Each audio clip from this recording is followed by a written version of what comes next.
Jadi ini bukan sesuatu yang baru dan eh, apa yang mau saya bicarakan ini bisa ditemukan oleh teman-teman dalam berbagai macam sumber informasi, internet, lalu di perpustakaan, atau tanya-tanya ke dosen atau ke peneliti.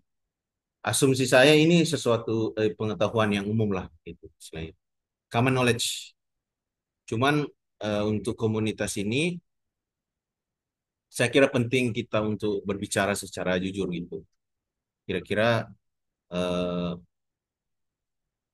bagaimana visi kita mengenai atau pandangan kita mengenai plagiarisme ini, supaya ke depannya apa yang kita lakukan itu menjadi sesuatu yang eh, benar-benar bermanfaat gitu dan dalam tanda kutip aman istilahnya. Nah, jadi topik di hari ini yang mau saya cover itu pertama apa itu plagiarisme dalam konteks akademik, lalu apa saja jenis-jenis plagiarisme itu. Ya, ada beberapa contoh kasus plagiarisme. Nanti teman-teman juga bisa search di internet gitu. Banyak sekali kasus yang bisa jadi contoh. Cuma ini beberapa yang mau saya sebut di sini. Lalu apa dampak ketika kita kedapatan gitu melakukan plagiarisme? Baik, baik itu secara individu maupun secara institusional. Lalu beberapa asumsi mengenai apa sih yang menyebabkan plagiarisme dan ada satu topik terakhir yaitu mengenai self plagiarism atau plagiarisme diri sendiri. Ini sesuatu yang masih sangat kontroversial sebenarnya. Jadi ini eh, topik-topik mengenai plagiarisme yang mau dibicarakan ini. Cuma yang mau saya sebutkan di sini di awal ialah plagiarisme ini sendiri dalam konteks negara-negara punya beberapa perbedaan gitu. Menurut saya perbedaan yang paling mencolok itu di soal keseriusan menanggapi ini. Kalau di konteks barat gitu, tempat saya studi, plagiarisme ini dia mirip-mirip dengan kriminal gitu, dengan pelanggaran kriminal. Jadi ketika orang dalam dari konteks akademik kedapatan ini memang konsekuensinya itu fatal sekali, luar biasa fatal. Dia paling minimal dipecat lah gitu kan selain dari pekerjaan sampai bisa menjalani hukuman penjara dan seterusnya. Jadi plagiarisme ini sesuatu yang sangat serius dalam konteks barat. Nah, dalam konteks Indonesia, plagiarisme ini belum apa ya istilahnya? Belum terlalu serius ditanggapi. Punishmentnya atau penghukumannya itu lebih kepada sesuatu yang sifatnya moral gitu. Ya, paling tinggi penghukuman terhadap plagiarisme itu misalnya eh, cercaan dari netizen misalnya. Kalau dia viral ya. Kalau tidak viral ya paling teguran aja gitu. Tapi kenapa ini penting untuk kita bicarakan? Karena supaya kita bisa membangun budaya yang tidak permisif gitu terhadap hal ini ke depannya.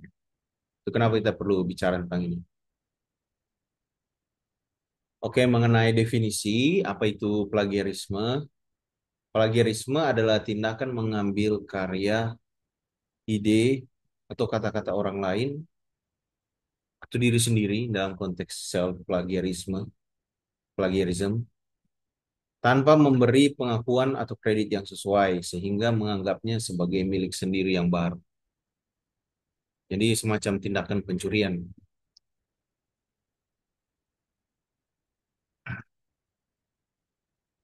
Dalam penulisan akademik, plagiarisme itu mencakup tiga hal misalnya, yaitu menyalin teks dari sumber tanpa mencantumkan kutipan, menggunakan ide atau teori orang lain tanpa memberi atribusi. Atribusi itu misalnya referensi atau keterangan mengenai rujukan. Lalu menerjemahkan teks dari bahasa lain tanpa menyebut sumber aslinya. Dalam konteks akademik, penulisan akademik plagiarisme seperti yang saya sebutkan tadi untuk konteks barat itu Itu sesuatu yang sangat serius. Pelanggaran terhadap etika akademik. Dia bisa mencoreng reputasi individu. Di orang kalau sudah kedapatan melakukan plagiarisme itu dia seperti tertulis di jidat gitu. Ini orang pernah melakukan plagiat. Tapi juga bisa mencoreng institusi, mencoreng nama baik institusi. Dalam beberapa kasus, plagiarisme dapat mengarah pada konsekuensi hukum atau sanksi profesional.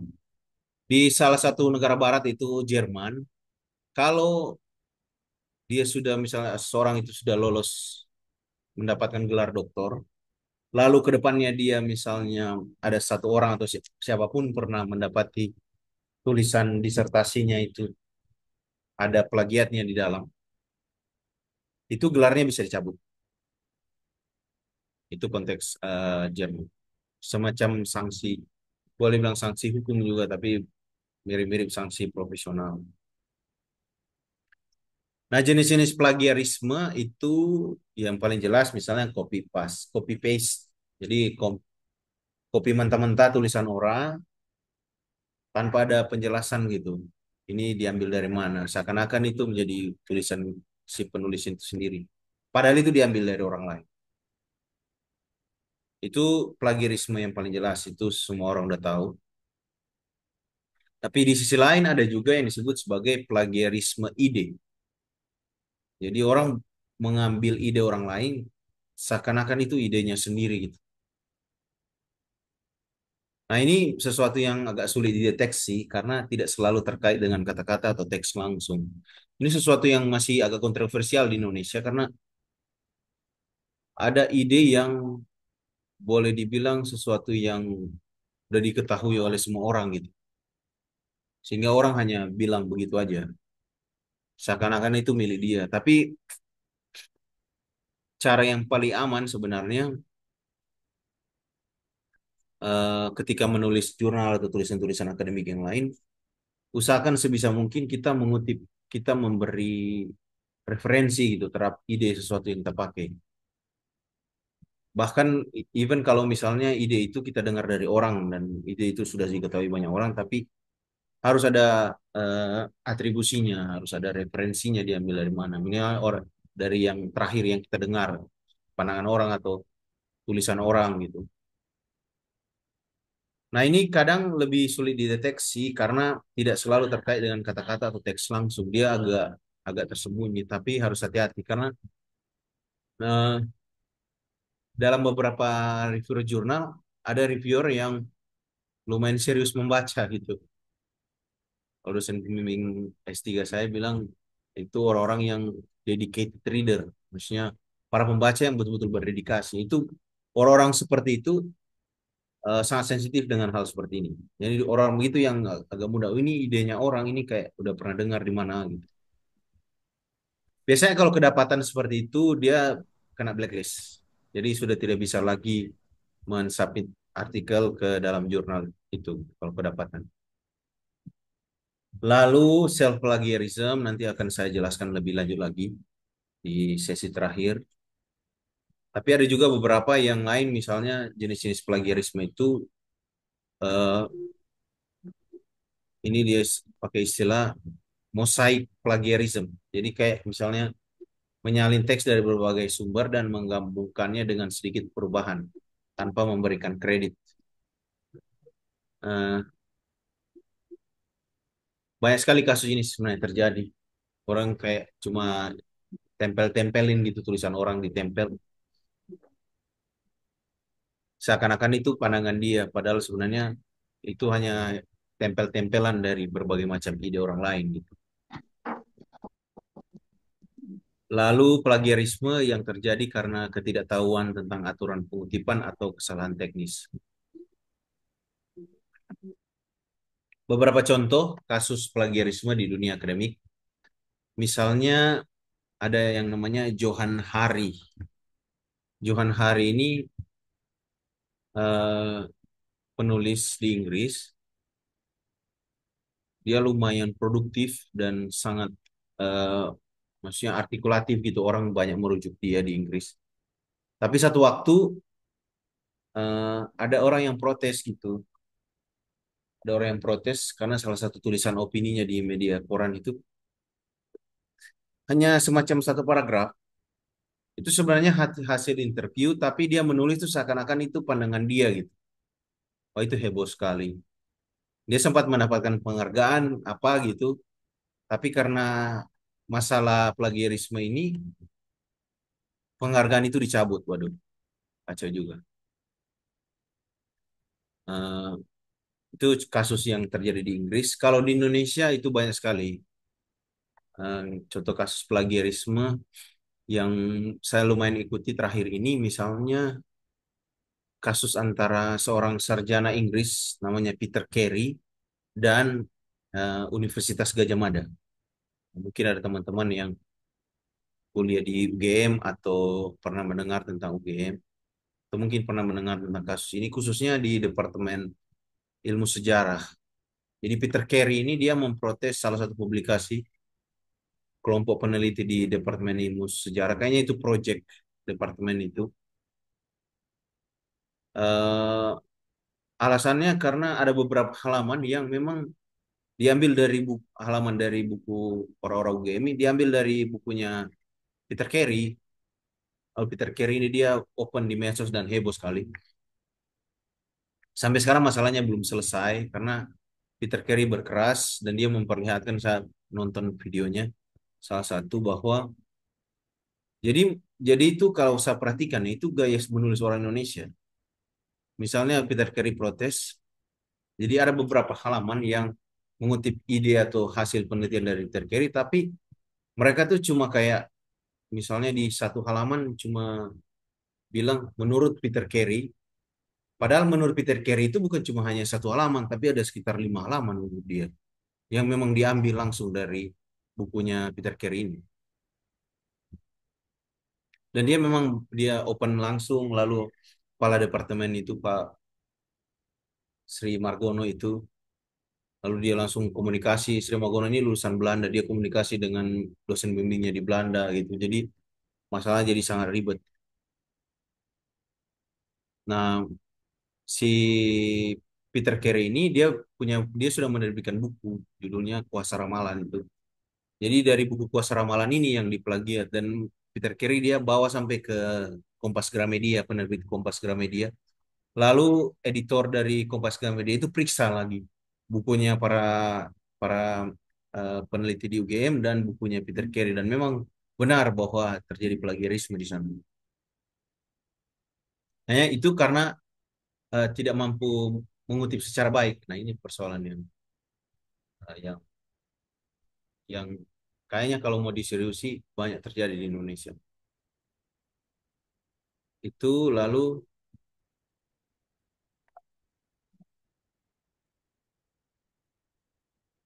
nah apa dampak kalau misalnya kita kedapatan melakukan plagiarisme? Yang pasti satu, secara individu itu dia kehilangan kredibilitas akademik, hilangnya reputasi. Jadi orang kalau sekali udah dianggap plagiat itu biasanya sampai akhir zaman gitu melekat pada dirinya ini orang bikin plagiat gitu. Lalu yang kedua kehilangan kepercayaan.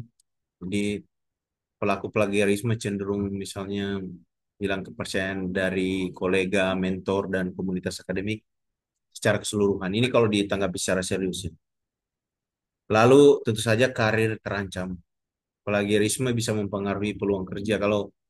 Baik kalau dia sudah heboh begitu, itu pasti udah kayak orang udah tahu lah ini eh, tukang plagiat.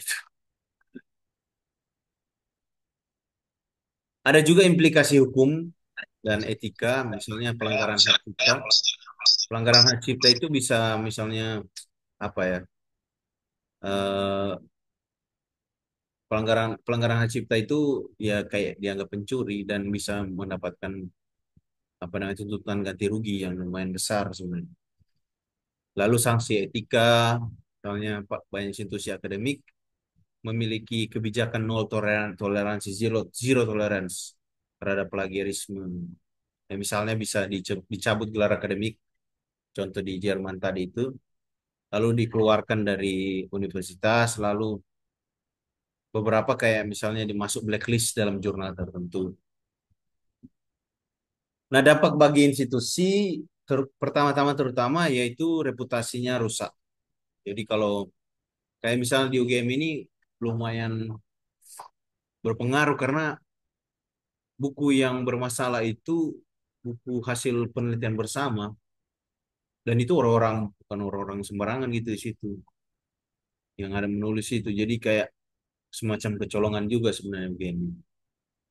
Walaupun sampai sekarang UGM membela diri bahwa itu bukan plagiat, cuma Pak Peter juga kayak masih berkeras dan dia bisa membuktikan. Lalu institusi juga kalau ada anggotanya kedapatan melakukan plagiat itu kesulitan nanti mendapatkan kerjasama atau sponsor. Karena itu tadi reputasi sudah rusak. Nah, dalam konteks eh, mungkin individu dan institusi juga bisa terjadi penarikan publikasi. Nah, yang tidak banyak orang tahu, misalnya di dunia ini secara global gitu, ada beberapa situs atau website yang khusus mengumpulkan artikel-artikel yang ditarik gitu. Jadi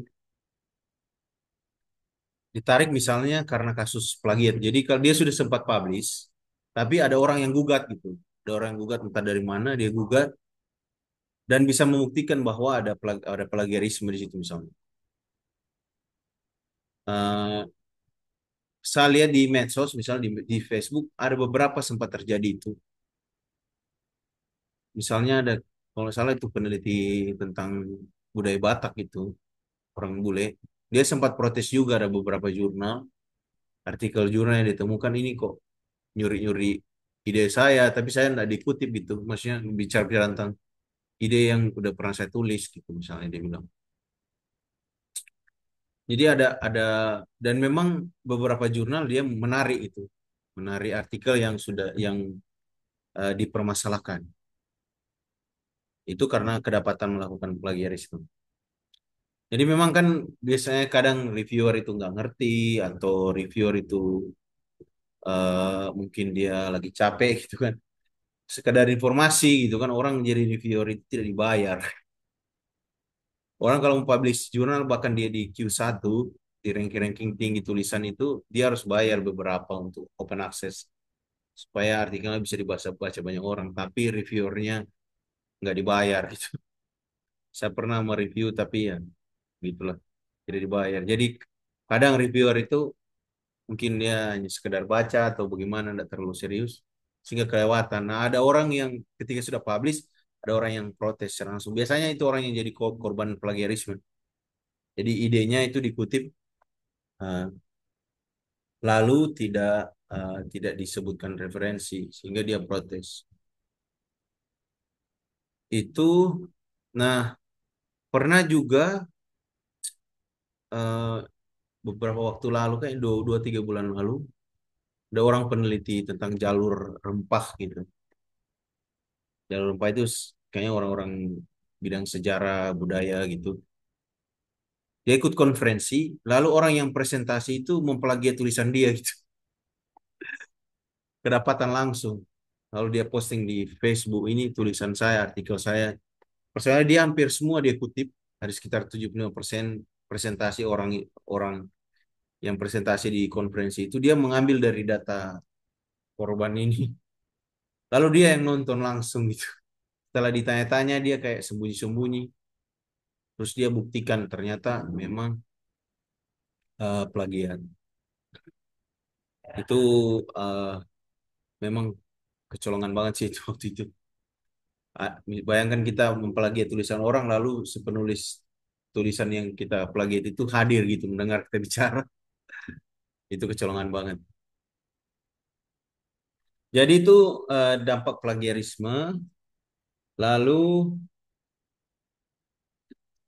ini beberapa apa ya? Mungkin asumsi umum juga sebenarnya. Pertama, yang menjelaskan mengenai penyebab terjadinya plagiarisme, misalnya kurangnya pemahaman tentang etika akademik. Eh, saya baru baru mendengar perbincangan serius mengenai etika akademik ketika saya kuliah di Barat gitu. Di Indonesia orang kayak nggak terlalu serius tentang etika akademik. Semua diasumsikan begitu aja. Tidak ada training khusus terhadap mahasiswa yang saya temukan menjelaskan tentang etika akademik ini. Sejauh ini saya belum temukan. Padahal ini masalah yang serius. Cuma ya, jadi tidak heran juga kadang plagiarisme itu menjadi sesuatu yang dibiasakan karena pembicaraan tentang ini belum terlalu serius. Lalu kadang orang menganggap eh, ada semacam anggapan-anggapan juga bahwa kadang orang menganggap plagiarisme itu hanya sebatas copy paste tanpa menyadari copy paste tulisan orang. Tapi kadang tanpa menyadari bahwa mengambil ide tanpa pengakuan juga termasuk plagiarisme.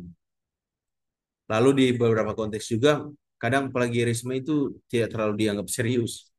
Misalnya di Indonesia, ada satu institusi saya dengar mahasiswa-mahasiswa yang menulis skripsi itu bagian metodologinya itu kalau ditelusuri ya, karena mungkin metodenya dari tahun ke tahun begitu-begitu aja, itu semua mahasiswanya copy paste gitu. Bagian khusus di kalau nggak salah di bagian pendahuluan di bab pendahuluan, bagian tentang penjelasan mengenai metode penelitian itu sama persis dari tahun ke tahun. Kalau diperiksa skripsi-skripsinya itu sama persis. Lalu kayak dianggap begitu aja pernah katanya satu waktu ada dosen yang protes. Ini kok sama persis dengan tulisan yang lain saya pernah baca. Ternyata mereka saling share gitu.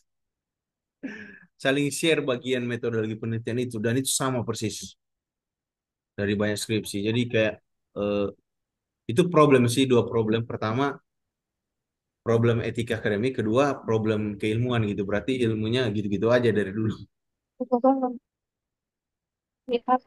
Hingga eh, proses plagiarisme itu dia subur karena ilmunya gitu-gitu aja. Nah, beberapa solusi mengenai ini, mengenai pemahaman tentang etika akademik, misalnya perlu ada pelatihan khusus mengenai etika akademik semenjak awal. Jadi semester satu itu harus ada sesi khusus minimal di kuliah umum atau di training atau di PEK atau dimanapun yang menjelaskan tentang etika akademik ini. Itu salah satu solusi. Lalu yang kedua ya perlu ada kode etik yang tegas. Perlu ada semacam dewan etik juga yang mengawasi soal ini. Lalu yang kedua penyebab terjadinya plagiarisme itu keterbatasan waktu dan tekanan untuk publikasi itu lumayan jelas. Eh, dalam dunia akademik, ya khususnya di tingkat dosen dan peneliti, saya kira sampai mahasiswa juga sekarang, tuntutan untuk mempublikasi bisa memicu tindakan tidak etis, itu orang cari gampang misalnya. Lalu mahasiswa dan peneliti atau dosen itu sering menghadapi tenggat waktu yang sangat singkat, sehingga ya mereka tergoda untuk menyalin karya orang lain daripada menulis dengan orisinalitas. Beban kerja berlebihan juga bisa mengurangi waktu untuk menghasilkan tulisan yang berkualitas. Solusinya ya membuat rencana kerja yang realistis, lalu institusi perlu mendorong kualitas dibanding kuantitas. Kira kenapa kita jadi juara dua dalam hal ketidakjujuran akademik secara di dunia gitu? Karena kita cenderung mengutamakan kuantitas, bukan kualitas. Lalu yang terakhir itu penyebab terjadinya plagiarisme, ketidaktahuan tentang cara mengutip yang benar. Saya kira itu problem dari UGM tadi masuk ke situ juga. Eh, kalau kita perlu betul-betul serius dan hati-hati ketika mengutip orang itu. Betul-betul harus dibedakan bahwa ini saya ambil dari ide orang, ini saya ambil dari buku orang, ini saya ambil dari tulisan orang, dan ini yang memang ide saya. Perlu betul-betul jelas. dibedakan.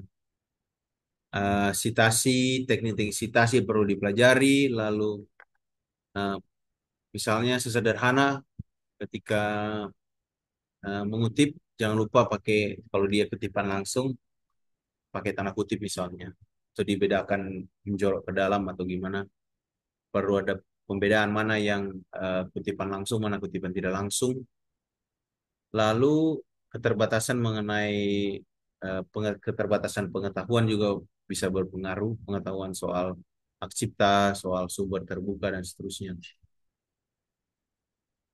Solusi di sini bisa menjadi institusi perlu bisa menyediakan pelatihan mengenai sitasi, lalu bagaimana mensitasi yang benar, teknik sitasi dan panduannya untuk melakukan sitasi dan referensi itu perlu gampang diakses oleh mahasiswa dan dosen. Ini penyebab terjadinya plagiarisme, lalu beberapa cara, misalnya tadi saya sebut, tapi yang mau saya tekankan di sini misalnya tentang originalitas itu. Di pertemuan yang lalu kita bicara soal kemampuan berpikir tingkat tinggi itu, yang dimana kita mampu membeda-bedakan ide-ide orang. Saya kira kalau orang bisa menulis di tingkatan seperti itu, tingkat tinggi gitu, dia mampu untuk membeda-bedakan pandangan-pandangan orang lain, lalu me- menganalisisnya satu persatu, membeda-bedakan, lalu dia bisa mengevaluasi. Secara otomatis dia akan mampu menghasilkan pemikiran yang original, sehingga tidak akan terjebak dalam plagiarisme. Itu gampang saja dihindari. Parafrase juga ini eh, banyak mahasiswa yang belum tahu bagaimana cara melakukan parafrase. Jadi hal-hal seperti ini perlu ada training gitu dari institusi kalau memang mau menghindari masalah ini.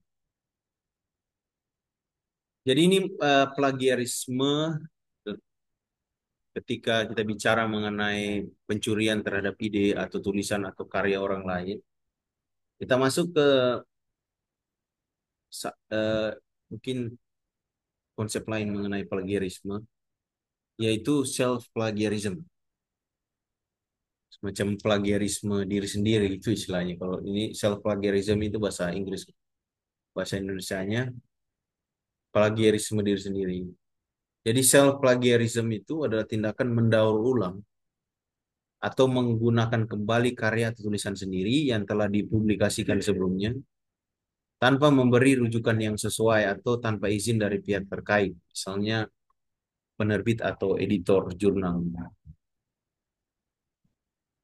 Meskipun seseorang menggunakan karyanya sendiri, tindakan ini tetap dianggap melanggar etika akademik karena melibatkan penyajian ulang materi lama seolah-olah itu materi baru. Jadi semacam ada penipuan gitu. Membaca seperti ditipu. Ini tulisan baru padahal sebenarnya tulisan lama. Nah, ini agak kontroversial sebenarnya self plagiarism ini karena misalnya salah satu sarjana yang saya ikuti itu dari Australia, namanya Tara Brabazon. Dia bilang self plagiarism itu omong kosong katanya. Kenapa? Karena ini kan ide saya, ya suka-suka saya lah, saya mau ngapain gitu kan. Tapi masalah self plagiarism ini di Indonesia udah masuk masuk ranah yang mirip-mirip dengan plagiarisme yang biasa. Sudah dianggap sama, orang self plagiarism dan plagiarisme itu sudah dianggap sama, sama-sama bermasalah gitu. Nah, bermasalahnya karena apa? Satu, kurangnya transparansi, jadi membuat karya lama itu terlihat baru. Kedua, redundancy ilmiah, jadi kayak mengulang-ulang aja ya literatur akademik itu kayak itu aja tulisannya gitu. Terkesan baru tapi sebenarnya informasinya lama dan tidak ada terobosan baru. Melanggar prinsip kejujuran akademik karena dia tidak terbuka. Lalu ada masalah hukum di sana, misalnya melanggar hak cipta penerbit.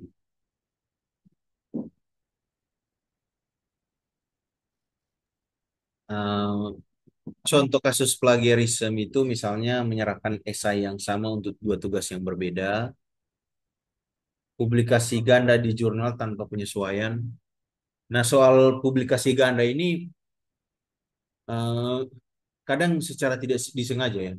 Misalnya pengalaman saya pribadi, dulu sekali saya, dan ini kayaknya masih dilakukan oleh beberapa orang, punya satu tulisan tapi saya submit ke beberapa jurnal. Nah, jurnal Indonesia ini kadang tidak terlalu serius diurus itu, sehingga tidak ada review, tidak ada apa-apa, tiba-tiba sudah publish. Dan pernah saya tulisan saya karena saya submit di beberapa jurnal, itu satu tulisan tapi dia terbit di dua jurnal. Aduh, pusing juga saya waktu itu.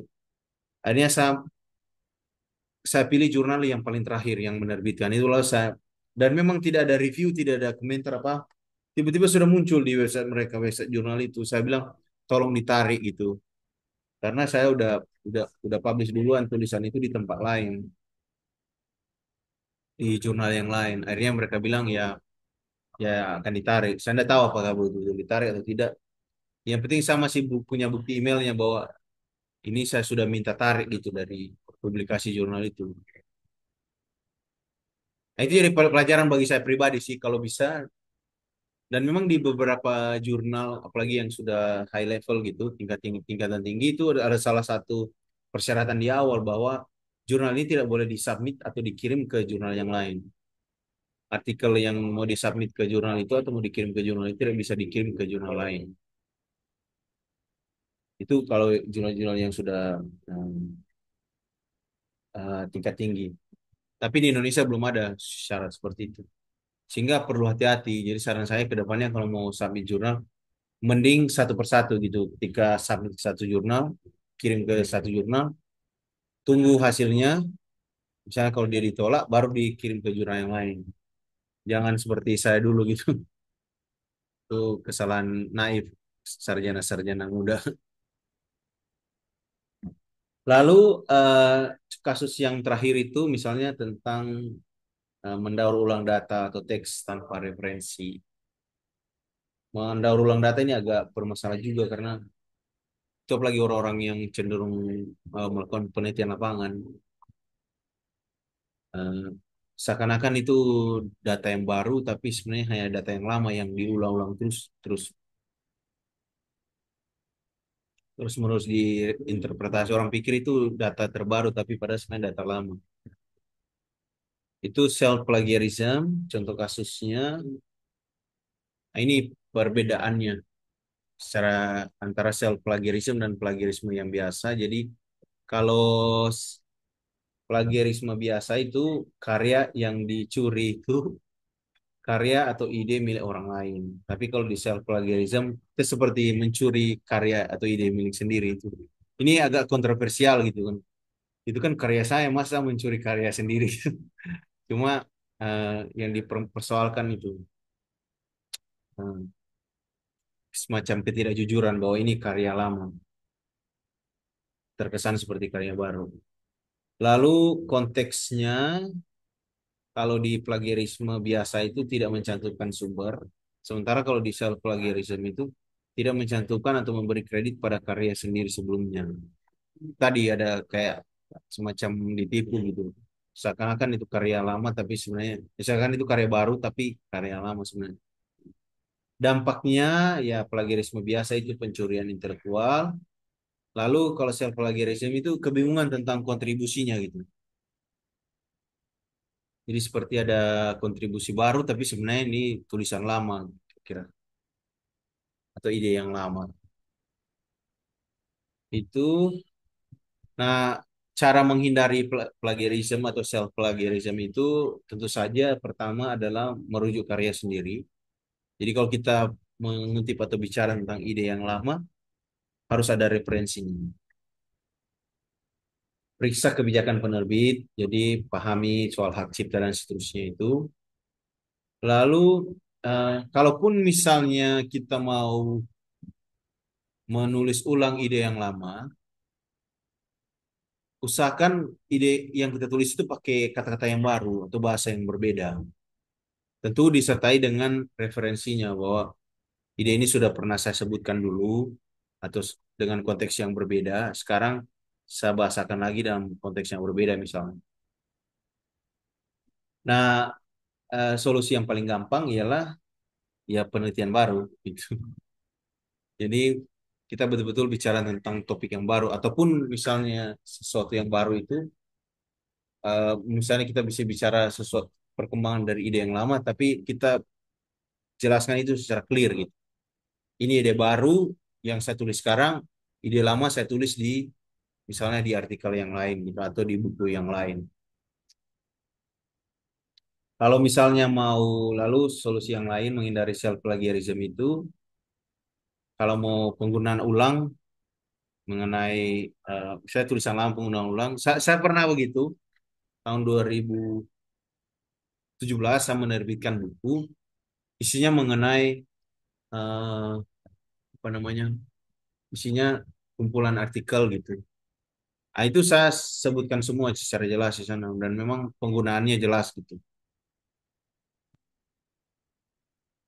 Kemudian sekali lagi perbandingan plagiarisme biasa itu mencuri ide lain lalu self plagiarism itu mendaur ulang karya sendiri tanpa rujukan. Kira-kira itu topik-topik yang perlu kita bicarakan sekarang ini.